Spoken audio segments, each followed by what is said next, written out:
Please join us now for a responsive reading written by Friedman. Please read along with Jared the words that will appear at the bottom of your screen.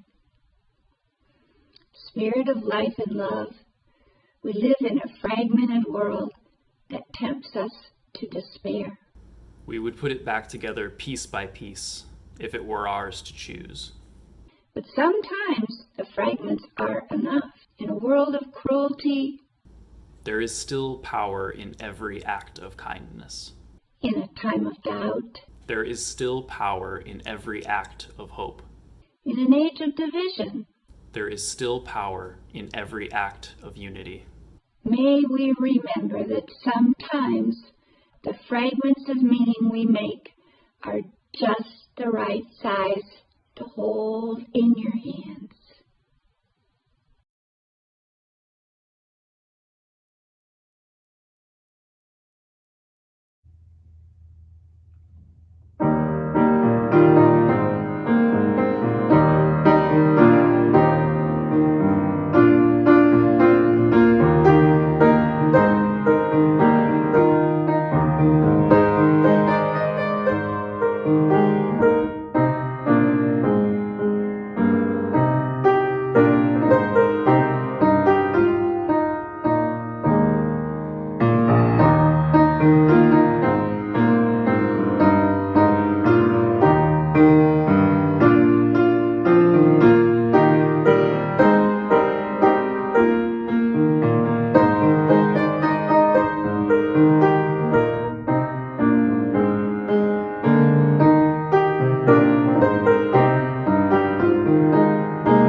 This morning's reading is from the Journal of Best Practices by David Finch.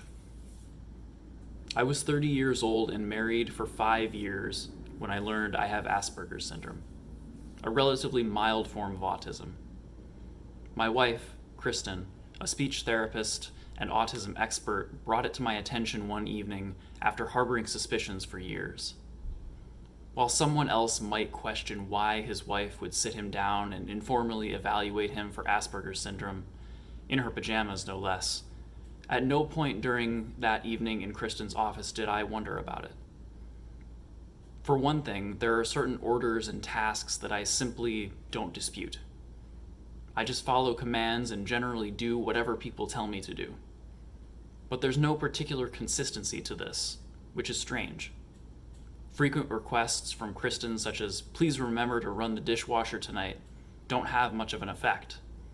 But if I walked into a grocery store and someone grabbed my elbow and asked me to put on a hot dog costume, 2 minutes later I'd be standing there, a 6-foot wiener and a neoprene bun, wondering how long I was supposed to keep it on. What I found most remarkable about that evening, besides the part where I found out I have Asperger's syndrome, was that Kristen and I had shared some good hours together for the first time in months. There was laughter and insight and deep discussion. There was warmth and affection and unmistakable love. I could see it in her eyes, feel it in our closeness. Though we had been married only 5 years, such moments had become painfully rare. Our feelings of helplessness and disappointment had pushed aside the fun and happiness we once shared. During the years we dated, I'd been on my best behavior. Don't talk about semiconductors all night, I'd remind myself. Keep the conversation moving and focused on things she likes. I never meant to pull a fast one or to deceive Kristen in any way. I was profoundly in love with her. Like anyone, I wanted to put my best self out there, and thanks to the intoxicating effects of new love, I genuinely believed that I would forever be that version of myself. But not long after we were married, my handful of endearing quirks began to multiply, making me, as a husband, exponentially more annoying and harder to deal with. When I first read the Journal of Best Practices, I recognized in David Finch's description of himself some of the people I've had in my life, people I've loved and respected.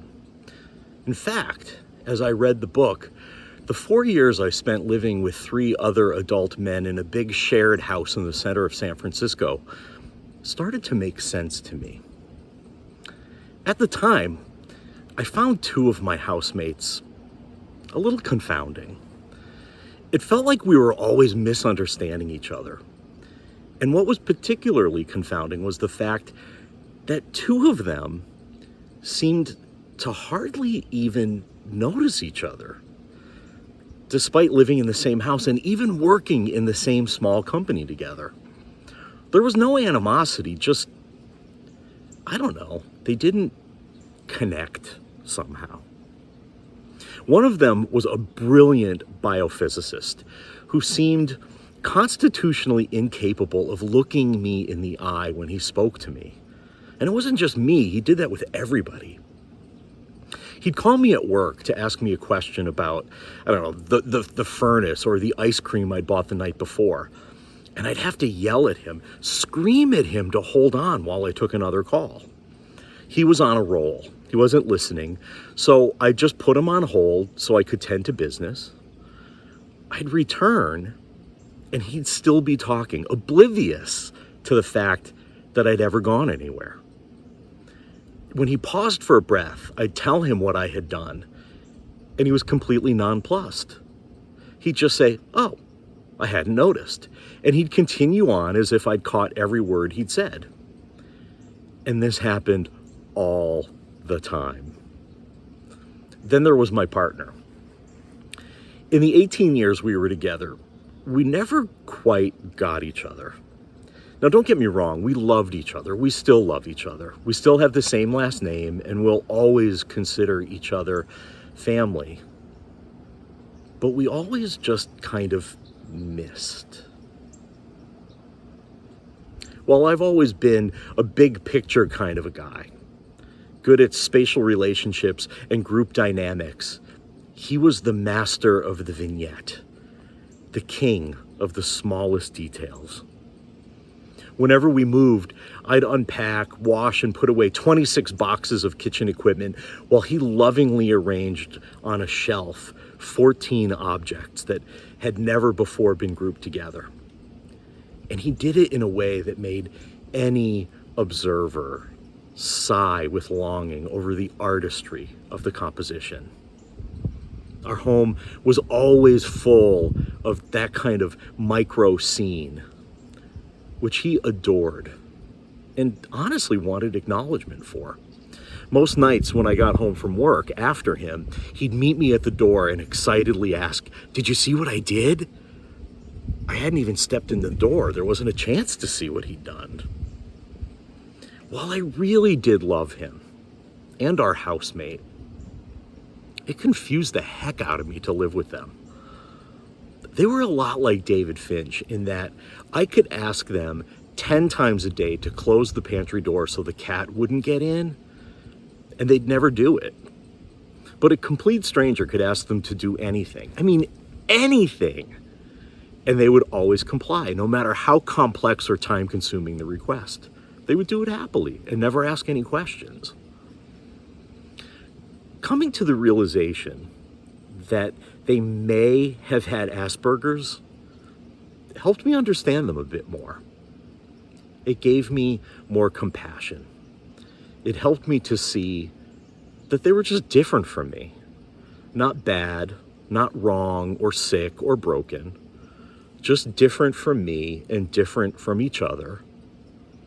And they had about as much chance of changing as I did. I should probably note here that since the publication of the Journal of Best Practices, clinicians have stopped using the diagnosis of Asperger's syndrome as something separate from autism, and instead just talk about the autism spectrum, knowing that there are no fixed points on that spectrum. Each individual is so different that trying to pin any set of behaviors to one point is counterproductive. Living with the two of them was my first experience in understanding neurodiversity. By neurodiversity, I mean the range of differences in individual brain function and behavioral traits, regarded as part of normal variation in human beings. The term is probably most often used in the context of describing people on the autism spectrum, but it can also refer to differences in our emotional or intellectual abilities, or even the psychiatric conditions that we live with, especially a tendency to depression or conditioned responses to traumatic events in our past, otherwise known as PTSD. The term neurodiversity is an inclusive linguistic term acknowledging that our brain function is as varied as the physical characteristics of our bodies. Our brains function differently the way we hear things differently and see things differently and feel things differently. The thing that was most interesting about reading Finch's story was the list of 150 questions that his wife read to him. The more he answered yes to, the more likely it was that he was on the spectrum. He answered yes to 122 of the 150 questions. And though he didn't share all of the questions, the ones that he did share were, well, they were questions that I could answer yes to, some of them. Like, do you take an interest in and remember details that others do not seem to notice? Oh, yes, I do.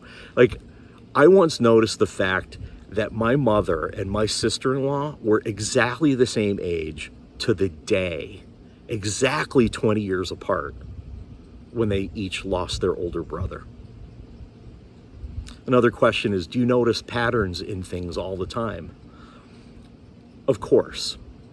I noticed that every single mom of young children that I talked to here in my first year expressed a similar need for group reflection on parenting. Another question is, do you get very tired after socializing and need to regenerate alone?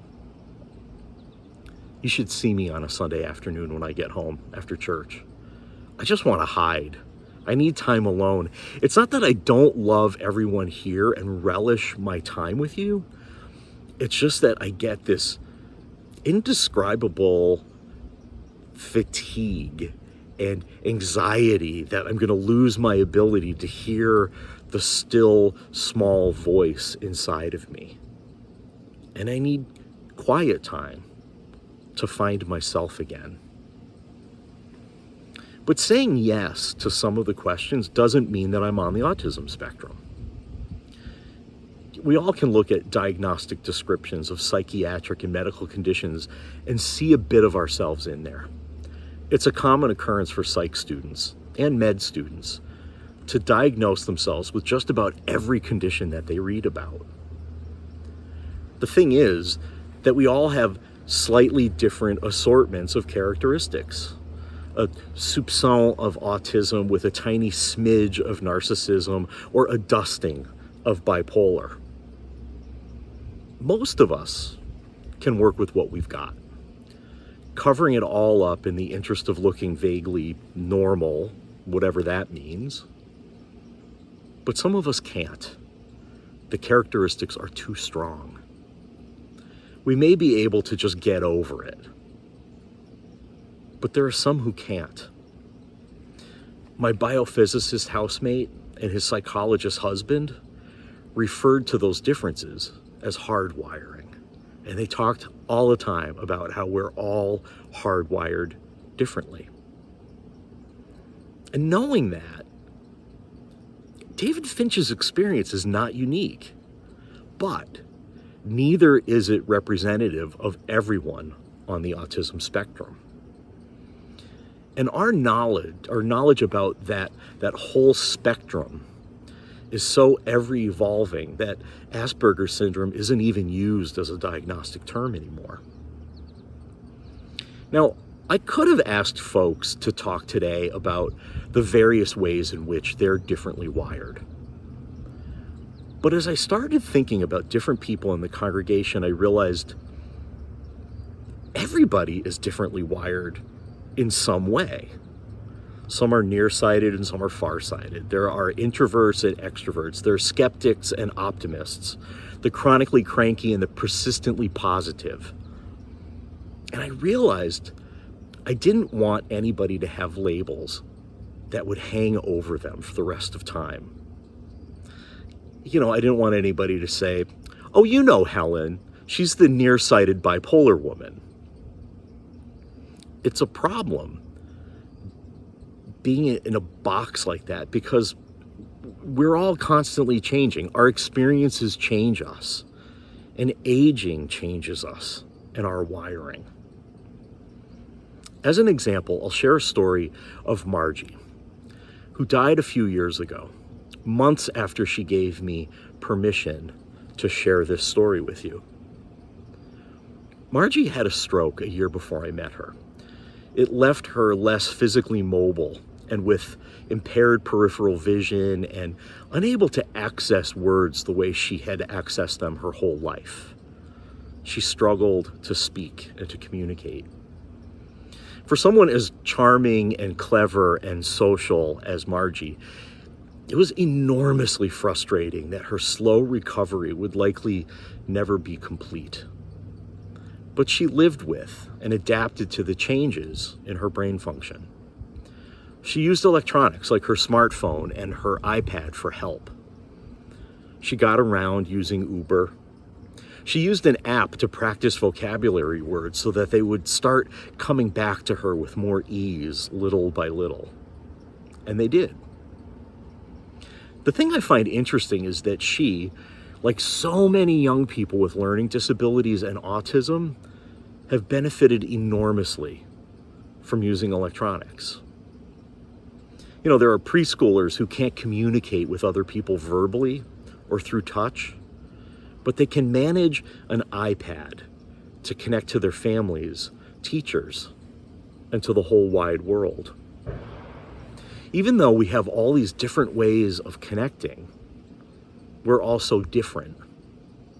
Here in our congregation, some people crave silence and could sit in the stillness of our meditation for our whole hour that we gather together, while others can barely stand more than 30 seconds of quiet meditation.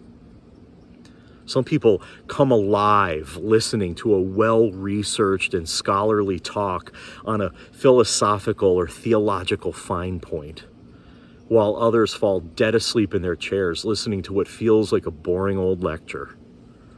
Then, when your minister tells stories, whether they're charming personal anecdotes or universal moral tales, some are on the edge of their seats, enthralled, while others are on the edges of their seats, ready to bolt out the door.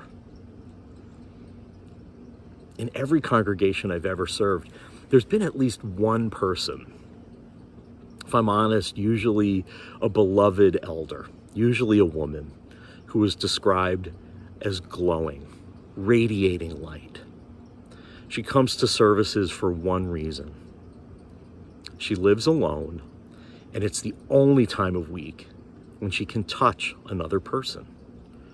There's nothing aggressive or sexual about the touch. It's just a hug or a gentle, long handshake. But she needs physical human contact now that she lives alone after a life of caring for husband, children, and grandchildren. And in every single congregation I've served, there have also been numerous people of all genders who are survivors of violence. They were abused as children by their fathers or other adults who were supposed to love and protect them.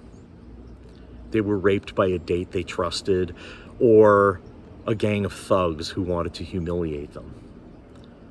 They fought in wars where they were forced into situations in which they had to do things they never thought they'd be able to do and still can't forgive themselves for. In every congregation I've served, there have been people who are living with chronic pain or other disabilities that are invisible to the casual observer, but that limit their mobility or their ability to function well. So sadly, the person who craves touch can unwittingly trigger the traumas of the people they care about, or even unintentionally inflict pain. You know, the old etiquette used to be to pretend not to see little differences in people, like an eye patch or a slight limp, and to make a big fuss over those obvious differences, like using a wheelchair or a white cane. That just feels like a weird approach to me. Nothing is so one size fits all. Everyone deserves to be seen for who they are without being defined solely by their differences. But at the same time, we want to respect those differences and to treat them with care. So I want to suggest a few strategies for helping people feel included while you do whatever you can to help. First of all, acknowledge the differences. You don't have to make a big deal out of them by saying something like, "Oh, I see you're using a cane. How terrible for you. I feel so sorry for you. Sit right there while I bring you everything that I think you need." Just take note and ask if you can help. Say, "I'm glad you're here today. Is there anything I can do to make your visit more enjoyable?" Ask if you can help. When someone is significantly older or younger than you are, or using some kind of tool or appliance like a walker or a cane, don't just assume they need your help. Ask, "May I open that door for you?" Or, "Would you like me to get you a plate of food?" Or, "Is it okay if I pick that up for you?" And give them the chance to respond. Just don't jump into action, because they may very well say, "No, thank you, I've got it." These are the kinds of situations in which the platinum rule works best. I mean, you know the golden rule, right? Do unto others as you would have them do unto you. Well, the platinum rule is a little different. It says, do unto others as they would have you do unto them. And you can't know what other people want, what they would have you do unto them. You have to ask and listen. Most importantly, you have to ask when you need help, especially here. There are so many people here ready and willing and able to help in any situation imaginable. And what we're trying to cultivate here is a culture in which people can respond to one another's needs lovingly and compassionately in ways that build and deepen connections. Nobody can help you if we don't know what your needs are. So you need to let us know. We need you to let us know. So, another thing that you can do to acknowledge the ways in which we're differently wired is to educate yourself. If somebody uses a word or phrase like neurodiversity or touch consent or transgender, and you have no clue what they're talking about, look it up before making a comment. Seriously. In this age, when just about everyone has a smartphone or a smart teenager nearby, just look it up. or ask. And when concepts like ableism, rape culture, or developmental disabilities leave you confused, read up. Find out what people mean when they talk about their own personal experiences in these areas. And it's so easy to get those first-person accounts. In fact, you can apply this rule to anybody whose experience is different from your own. People whose different races, genders, sexual orientations, religions, or ethnicities you're unfamiliar with. Do your homework without assuming that the person you're talking to represents everyone like her, or that it's his job to teach you everything there is to know about being autistic, or paralyzed, or black, or queer. In talking with people, just assume that they might not pick up clues that you think of as polite. Be clear. Say what you mean. Don't assume that people will somehow get your subtle hints. Here's a bit of advice we could probably all use now that the world is finally opening up after 15 months of isolation and social distancing. If you're talking to someone who's in your personal space where they're just too close, rather than backing up with or without your hand up to kind of give them a hint, just tell them. I would feel more comfortable if you would stay further away. You can even hold your hand up and back away to demonstrate your safe distance. Ask before touching someone. You may want to, especially if you're not seeing people for 15 months, you may want to hug them or take their hand or shake their hand or help them sit down or stand up. You don't want to invade somebody's space. You don't want to hurt anybody unknowingly, physically or emotionally. And if someone is touching you and you don't like it, it's okay to step back. If they're trying to help, you can say, "I'm okay, but thank you." And if they're touching you for no apparent reason, you can say, "I'm really not comfortable with being touched right now." See what I did there? I didn't suggest saying, "You need to stop touching me." If you were to say that, somebody could easily think, "No, I don't. I'm fine with what I'm doing." It's important that you state your needs as your own. You are ultimately responsible for your own boundaries. So it's actually good if you can state them clearly. And you get extra points if you can be friendly and cheerful as you do it.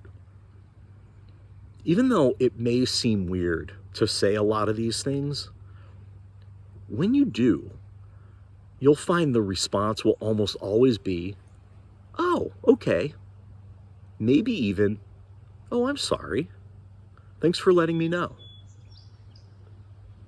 Because some people, like David Finch, my former housemates, and a whole lot of people you encounter every day, just need clarity about expectations, maybe a little bit more clarity than you feel like you need. They want to do the right thing, but they just aren't able to pick up on subtle cues. And that's okay. You know, David Finch, because his wife Karen was an expert on autism, was able to work with her to come up with a system for living with the neurodiversity in their marriage. It didn't fix him. There was nothing to fix. They were both just able to see the different ways in which their brains and bodies worked and devise systems for accepting and dealing with those differences. They were able to not just avoid the old pitfalls of their pre-diagnosis marriage, they were able to use their differences to their advantage. And we can use that as a clue for how to move forward as we move out of the pandemic. You know, instead of having to spend all that time figuring each other out or stewing in isolated frustration, we'll be able to really enjoy each other's company again the way they were able to after figuring out his diagnosis. We're at a crossroads moment, as David and Kristen were in their marriage. We're reopening. Some people are going to want to continue wearing face masks and maintaining 6-foot distances for a while longer. And a lot of people are ready to go maskless, ready to hug and shake hands.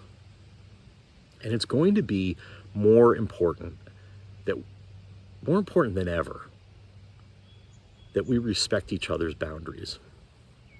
And it's going to be more important than ever that we are each clear about our own needs and our own boundaries. It's also going to be a great time to brush up on all of our skills of communication and welcoming. Each of us has to be clear, and we all get extra points for being nice as we do it.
Last week, I was talking to my informally adopted niece in California. We were talking about Facebook and social media, and I told her that I'm older than Facebook. In fact, I'm older than the internet. And she didn't believe me.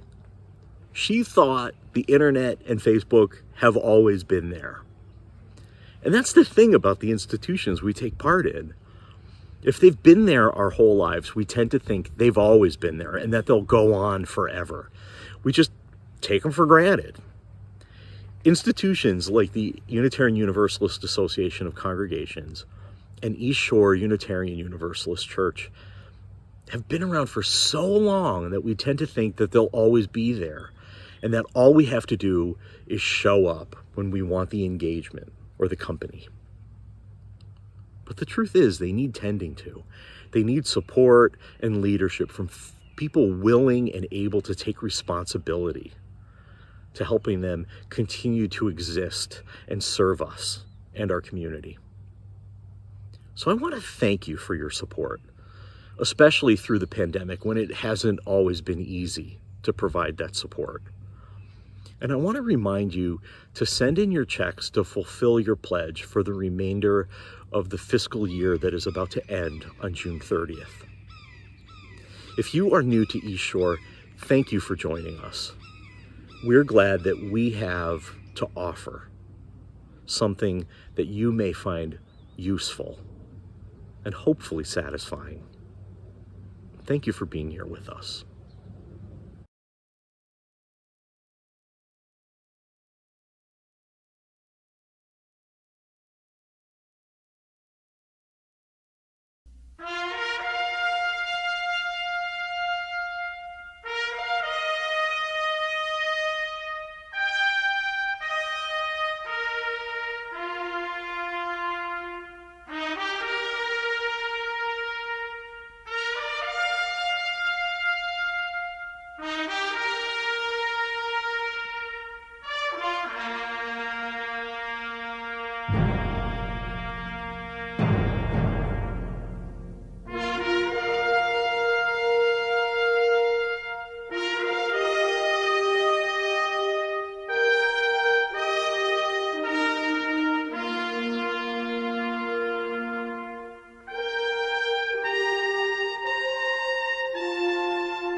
Our words of benediction this morning are by Diane Ackerman. In the name of daybreak and the eyelids of morning and the wayfaring moon and the night when it departs, I swear I will not dishonor my soul with hatred, but offer myself humbly as a guardian of nature, as a healer of misery, as a messenger of wonder, and as an architect of peace.